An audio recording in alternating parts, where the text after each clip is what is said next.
To get started with this tutorial, we're going to go to www.tinkercad.com, and once there you'll be greeted with this home page. Now of course, if you don't have an account, you'll do Join Now up top and fill out the information it asks, and then you'll be greeted with the dashboard. Of course we already have an account, so we're going to go ahead and just sign in. And once we click these few buttons, we'll be greeted with the TinkerCAD dashboard seen here. Of course you can see all of the models that the Cade Museum is working on. Yours will not have any of this as it is a new account, but the same thing will happen where we'll create a new design up here in the top left. So if I click on this, it'll take us to our workspace where we'll find all the tools needed to create the Minecraft bed.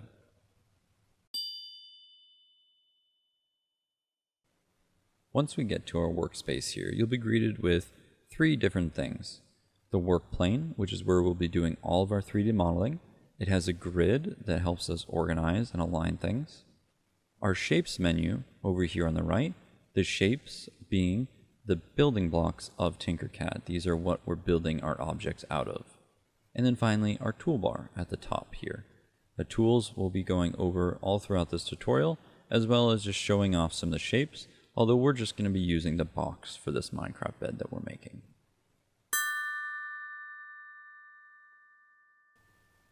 Now, an important thing to remember when you're 3D modeling is that it's always good to have a reference image or something you can look at to help guide you in your 3D modeling. In this case, we were making something that's already around. It's a Minecraft bed.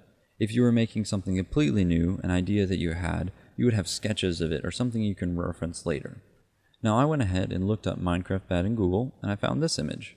So you can see I already know the different pieces that I'm going to be putting together. For example, it looks like it's two major components, a bed frame and then the bed. So the first thing I want to do is make the bed frame. So let's go back to our TinkerCAD and we're going to get started on that. We're going to go over here and we're going to grab this box. So to do that, we're going to click on this box and we're going to drag it out while still holding down the left mouse button. You can see this little ghost to where it'll be. When I let go of the mouse button, you see our box appears in our work plane. Now, what we're going to do is we're going to change the shape of this box so that it matches this flat bed frame here on our bed.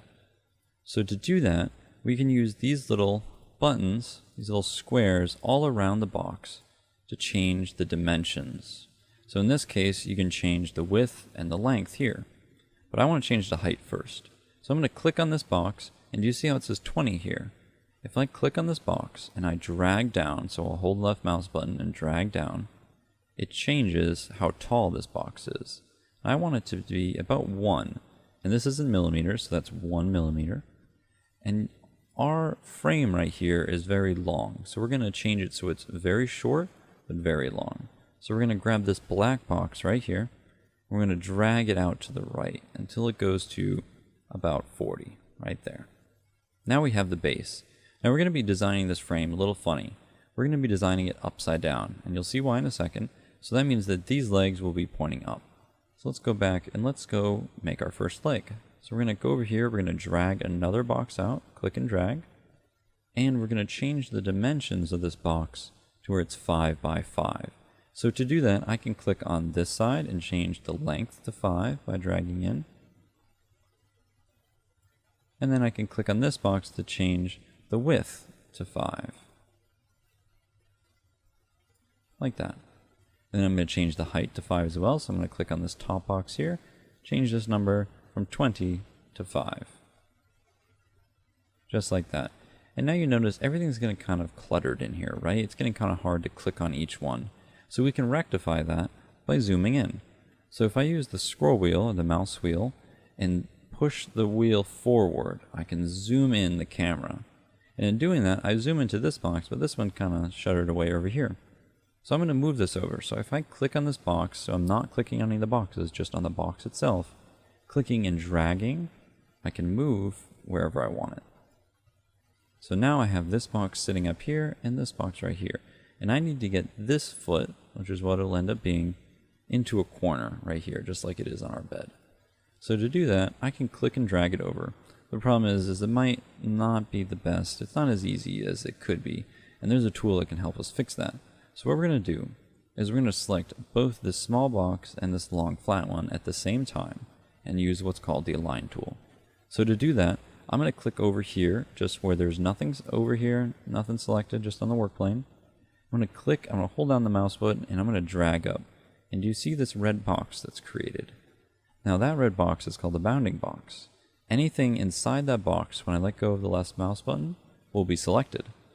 So when I let go of the left mouse button, you can see both items are selected. You can see how it says Shapes 2 up here. So with that done, I'm going to go ahead up here to the Align tool, or L on the keyboard. When I do that, these little black circles appear around our two objects. I want to make it so that this edge right here on the small box is the same as this edge on that side. And to do that, I would select this box right here. You see how there's a little ghost of what the box looks like. Now if I click on that, this box jumps down so that this side is now flush, or the same, it's aligned. But I also want this side over here that we can't see, and this side aligned in the same direction as well. So to do that, I would select this here. And now you can see this is perfectly aligned in this corner, so this corner is matched with that corner. And I have one leg of the bed. So we're going to do the same thing except with this side. We're going to click, drag this box down. We're going to change the dimensions here to 5 and 5. And you notice I can select on these white corners right here to show both the width and the length. So, and you can also click on the numbers themselves and change them there. So I'm going to type 5 on the keyboard. And you see it gives it a second and it'll bump together. And I'm going to click 5 over here. And this time I'm going to press enter to make it change immediately. Now you can see it jumped off into a corner. I'm just going to drag it over. And then we also need to change the height. Let's change the height from 20 to 5. So I type 5 on the keyboard. And there we go. Now I could make it so that this would align with the corner again. But the problem is that this one right here would also jump into the corner. So we're going to just manually place it in that corner. And to do that, I'm going to have a bit of a difficulty because I can't see for sure if this is aligned with this. So what I'm going to do is I'm going to rotate the camera. And I can rotate the camera by clicking anywhere that isn't a shape and holding down the right mouse button. So I'm clicking with the right mouse button and I'm moving the mouse. And when I move the mouse, you can see it moves the camera around. Now I can see if this side right here is flush, which it looks like it is, or if this side is flush, which would look like it isn't. So I'm going to click and I'm going to drag this over just one. There we go. So now we can see this side is flush and this side is flush. Alright, and then we're just going to move the camera back to where it was, holding the right mouse button and dragging. And now we have two legs of our bed. But notice our frame is red, where this one's brown. So let's change the color. So we're going to select everything. So we're going to left click, drag, and create that bounding box to select all three objects. You can see Shapes 3. Change this red solid to brown solid right here. Now you can see the object is brown colored. And what we need to do is we need to create two more legs just on the other side. So the problem is that I don't want to keep dragging this box down, changing its dimensions, and changing the color. When I have two perfectly good feet right here, then I can just move over to this side. And I can do that with what's called Duplicate and Repeat tool. To do that though, I need to select both objects at once because I don't want to just do it individually. I want to make sure that I'm saving time and doing them together. But to do that, I need to select both these objects at the same time, but I don't want to select this big one down here. So if I did the bounding box trick, where I clicked and dragged, it would select this one even if it's not all in the bounding box. You just need some of it in there. So we're going to do an alternative way of selecting multiple objects. What we're going to do is we're going to hold Shift on the keyboard, and then we're going to click on the objects that we want to select.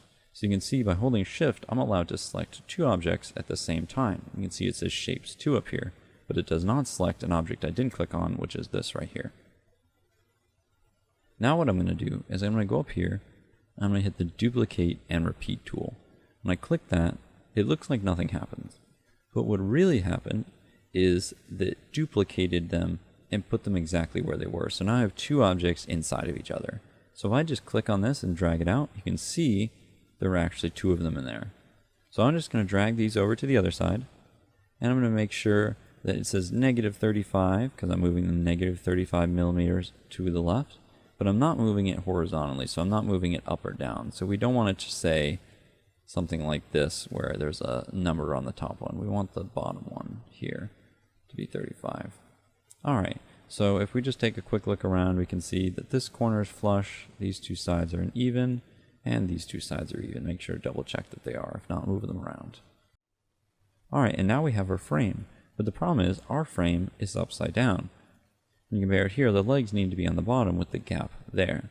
So what we're going to do is we're going to use a tool called the mirror tool. So I need to select all the objects, so I'm going to create this bounding box, or you can hold shift and click each object individually. Then I'm going to go up here to the top right to the mirror tool. It's right next to the align tool.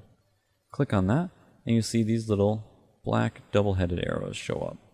So if I wanted to mirror this to where this side is instead on this side, I could click on this arrow right here. But since they're two of the exact same sides, it changes nothing. It's the same with this one. This one changes the bottom ones and the top ones. But I don't need to do that because they're the exact same. I do, however, need to flip it so that this bottom part becomes the top. To do that, I would select this one right here. You can see that little ghost that appears. If I click that, it flips back up, and now we have a bed frame that looks correct. Alright, so what we're going to do next is we're going to make it so that I can move this as one object, because right now, if I click on this and I drag it, it just drags the top part. We don't want that. So if that happens, I can always come up here and do the undo button. So I can undo my last action. I can also undo the mirror I just did, and I can go as far back as I want. And if you ever undo an action accidentally, you can go up here to the redo and reverse the undo. Alright, so we want to group these items together, combine them so that they're one object. So I'm going to select all of them at once, the bounding box, shapes 5, which is the number we should have, and then go here to group. And now you can see it all turns into one object. And no matter where I click, I can move the object as if it was one, because it is. So now let's go back to our reference image. We need to add the bed part right here, the red part. Let's do that one first. So we're going to grab, you guessed it, a box. We're going to change the dimensions on this box. We're going to change the height to 5, enter.